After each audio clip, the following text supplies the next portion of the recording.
안녕하십니까. 비밀의 제 가족 여러분, 반갑습니다. 오늘이 말이죠, 2019년 12월 31일 마지막 날입니다. 그리고 저는 아침이지만 여러분들은 이제 저녁 시간이죠. 몇 시간만 지나면 2019년도는 가고 말이죠. 2020년에 해가 떠오를 겁니다. 여러분, 시간이라는 것이 그저 흐르는 것이어서 마지막이다 혹은 시작이다 이렇게 말하기는 어렵고 말이죠. 또 마지막이든 시작이든 특별한 의미를 가져다 주는 건 아니란 말이에요. 삶이 큰 변화가 생기는 것이 아니니까. 그럼에도 불구하고 우리가 마지막 이런 말을 하고 시작 이런 말을 하며 살잖아요. 왜냐하면 오늘 12월 30일을 특별히 이제 한국은 저녁인데 지난 한 해 돌아본단 말이죠.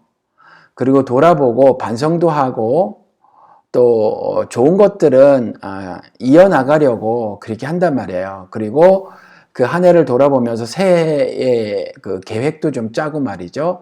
다짐도 하고 그러니까 그게 특별하다라는 겁니다. 특별히 어제와 오늘의 삶이 큰 변화가 없더라도 적어도 심경의 변화 또 어떤 정신적인 다짐 뭐 이런 것들을 하니까 그렇다라는 말입니다. 그런 차원에서 여러분들과 함께 한 해를 마무리를 지으면서 인사도 드릴 겸 이렇게 또 만남을 갖습니다. 온라인상이지만 늘 여러분들을 마음으로 그 정도 나누고 사랑도 나누고 뭐 이런다 하는 생각으로 늘 이렇게 온라인상에서 여러분들과의 만남의 시간을 갖거든요. 여러분들도 그리 생각을 해주셨으면 하고 바랍니다. 우리가 그냥 저 외딴 섬에 사는 거 아니고 지금 그리스도 나라에 입성해서 사는 거 아니니 우리가 속한 사회에서 돌아가는 일들이 우리들의 삶에 큰 영향을 미치죠. 그런데 지금 돌아보면 지금 크리스마스 지나고 연말을 지나는데도 우리나라 정치 사회는 굉장히 혼란스럽습니다. 극심하게 다투는 모습을 보이죠. 그리고 경제도 아주 힘들어요. 일본의 경제 침략도 있었고 미중 간의 아주 극심한 대립이 있어서 이것이 우리나라 경제에 심각한 영향을 미치기도 했죠. 아무튼 경제 상황도 만만치 않아요. 이제 우리나라가 국제사회에서 어느 정도 자리매김을 하고 있는 나라라서 이웃나라와의 관계가 어떻게 달라지느냐에 따라서 우리의 삶에도 큰 영향을 미친단 말이에요. 우리가 우리만 사는 것이 아니고 이웃국가 사람들과 함께 더불어 사니까 그렇죠.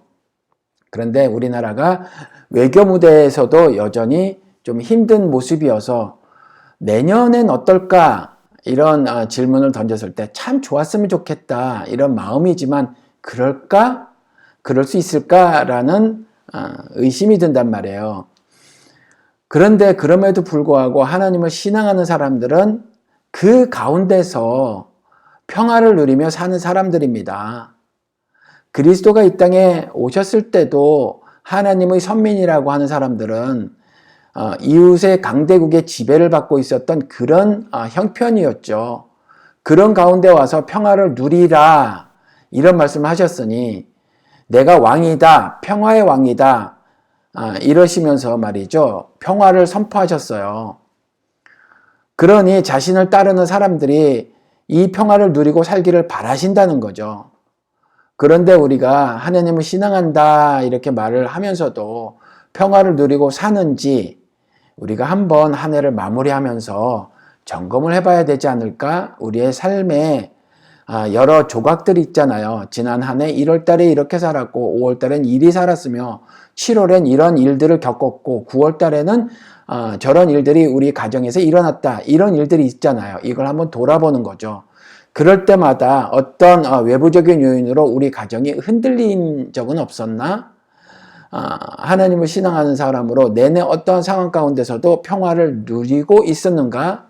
안식에 들어올 자를 찾으신다고 했는데 내가 그 하나님의 간절한 마음을 읽어서 내가 안식, 즉 쉼의 세계에 들어가 그런 쉼의 삶을 살았는가? 라는 질문을 한번 던져보는 거예요. 그래야 우리가 올 한 해를 보내면서 오늘이 의미가 있지 않을까 싶습니다. 그리고 그러한 질문을 던져보고 그에 대해서 내가 생각을 한번 해보는 거예요. 그래야 내년에는 혹시 잘못 산 부분이 있으면 이건 이렇게 고치고 저건 저렇게 바꾸어서 올해와 같지 않게 조금 더 주님 보시기에 더 아름다운 그러한 삶을 살 수 있지 않을까 이렇게 생각을 해보는 거죠. 그래서 이건 이렇게 하고 저건 저렇게 해야지, 그렇게 살아야지 라고 다짐을 하는 겁니다. 시작할 때 그렇게 하는 거죠. 그래야 마지막과 시작이라는, 물론 그냥 시간이 흘러서 어떤 특별한 시각이, 오늘 이 시각이 특별할 거는 없어요. 새해 첫날도 특별할 건 없지만 그래도 이런 시간들을 한번 지난 날을 돌아보고 새해를 다지고 계획을 짜는 것으로 우리가 의미 있게 보낼 수 있다라는 겁니다. 늘상 하나님은 우리가 쉼, 안식, 즉 평화를 누리길 원해요. 이 땅에서도 하늘 백성으로 세상 임금의 지배를 받지 않고 하늘 평안을 누리며 살기를 원하죠. 그런데 못 누려요. 많은 순간들 그 평화를 놓치고 살죠. 늘 불안하고 위기감을 느끼며 그 다음에 실제로 세상 임금의 박해를 받아서 정말 그러지 않으려고 꾹꾹 참지만 입에서 새어나오는 신음소리는 어쩔 수 없는 그런 때가 꽤나 있었단 말이죠. 하나님이 다 보고 계신다는 거예요. 이스라엘이 그 입에서 신음소리가 새어나왔을 그때를 하나님은 놓치지 않으셨다는 거죠. 그래서 모세를 통해서 구원해 내신 것처럼 오늘의 삶을 하나님이 늘 지켜보고 계신다는 거죠. 자신의 백성들의 삶, 그러니까 자신이 왕이신 그리스도 나라의 백성으로 여겨주시는 사람들의 삶을 한순간도 놓치지 않고 지켜보고 계신다는 거예요. 그러니까 또 그 백성을 뭐라고 해주셨어요? 자녀다 이렇게 해주셨단 말이에요. 그러니까 내 아들 내 딸의 살림살이는 늘 관심이 있죠. 그러니까 아버지라 이렇게 표현을 하신 거란 말이에요. 근데 이 자녀된 사람들이 불안한 삶을 살고 위기감을 느끼고 안식의 삶을 살지 못한다면, 그리고 어떤 경우는 꾹꾹 참고 살지만 새어나오는 신음소리는 어쩔 수 없어 그 뱉어지는 그러한 삶을 산다면 하나님께서 그 삶을 살지 않았으면 하고 바란단 말이에요. 평화를 새해는 누리시는 여러분들이 되셨으면 하고 바랍니다. 그래서 오늘 마지막 날인데 여러분들 평화는 어떻게 누리나 이 말씀을 함께 나누고 싶습니다. 그래서 내년 한 해는 평화를 누리시는, 아니 조금 더 적극적으로 평화를 쟁취하시는 삶을 사시기를 바랍니다. 그 평화를 누리는 삶이 하나님께서 내 안식에 들어올 자를 찾으신다 한 것처럼 안식의 삶을 사는 거거든요. 쉼의 삶을 사는 거거든요. 주 7일 내내 그리 살라 하셨거든요. 성회로 모이고 대회로 모이고 절기 때마다 모여서 그 내내 안식일처럼 살라고 하셨으니까, 그러니까 그 절기 내내 그리고 성회로 대회로 모였을 그 시간 동안 내내 안식일 계명을 실천하라고 하셨으니까, 즉 일하지 말고 쉬라고 하셨으니까 우리가 일생을 살다가 육신을 쉬어주는 것처럼 우리의 영혼의 쉼이 늘상 있어줘야 한다, 그 말씀입니다. 그러면 그걸 어떻게 누리며 살 수 있는가? 그리스도께서 이 땅에 오셨죠. 그리스도께서 이 땅에 오셔서 용서라는 사랑을 하셨단 말이에요. 이게 머리로는 아는데 마음이 모를 때가 있어요. 마음까지는 아는데 몸이 모를 때가 있단 말이에요. 그래서 용서라는 사랑을 못해요. 근데 용서라는 사랑을 못하면 용서를 받아야 될 그 사람이 아니라 용서를 하지 못하는 내가 안식을 누리지 못한다는 거예요. 내가 평화를 누리지 못한다는 거죠. 내가 그래서 불안한 삶을 살고요. 내 삶에 위기가 찾아와도 어쩌지 못하고 쩔쩔매며 사는 거란 말이에요. 전전긍긍하며 사는 거죠. 내 마음에 용서하지 못해서 미움이 발생하는데 그 미움을 가슴 가득히 채워가며 사는 거란 말이에요. 예수 그리스도께서 이 땅에 오셔서 죽기까지 사랑을 보이셨는데 이 사랑은 용서라는 사랑이란 말이에요. 평화를 쟁취하려면 주님 안에서 안식을 누리려면 용서하는 거 말고 다른 방법은 없어요. 용서하는 것 말고는 다른 방법이 하나도 제시가 돼 있지 않아요. 성경은 1페이지부터 끝페이지까지 그거 말하는 거예요. 그래서 구약 때 그림자로 보여주신 거 호세아 이야기. 호세아가 예수라는 예수와 사실은 같은 이름이잖아요. 호세아. 뭐 예수와 호세아 이거 다 같은 이름이거든요. 예수라는 이름이야. 이 호세아 그러니까 호세아도 예수를 예표하고 있죠. 이 호세아에게 뭐라고 말하냐면 음란한 고매를 사라 그래요. 사는 건 값을 지불하는 거죠. 여러분 용서를 할 때 값이 지불돼요. 어떤 값이 지불되냐 하면 피 흘림의 값이 지불된단 말이에요. 내가 죽는 피 흘림의 값이 지불이 돼요. 그래서 바울의 말대로 나는 율법에 대해 죽노라 그랬단 말이에요. 그 율법을 내 삶의 방식을 내 철학을 뜯어내는 일은 그래서 용서를 하는 일은 피 흘림의 죽음 같은 고통이 뒤따른단 말이에요. 근데 이거하고 살라는 거예요. 근데 이거하고 살면 육신적으로는 고통스러워도 영혼의 안식을 누리더라라는 거예요. 영혼의 안식을. 내 율법을 뜯어낼 때는 그만큼 힘들다는 거죠. 그래서 호세아에게 음란한 이스라엘, 고멜은 이스라엘을 상징하거든요.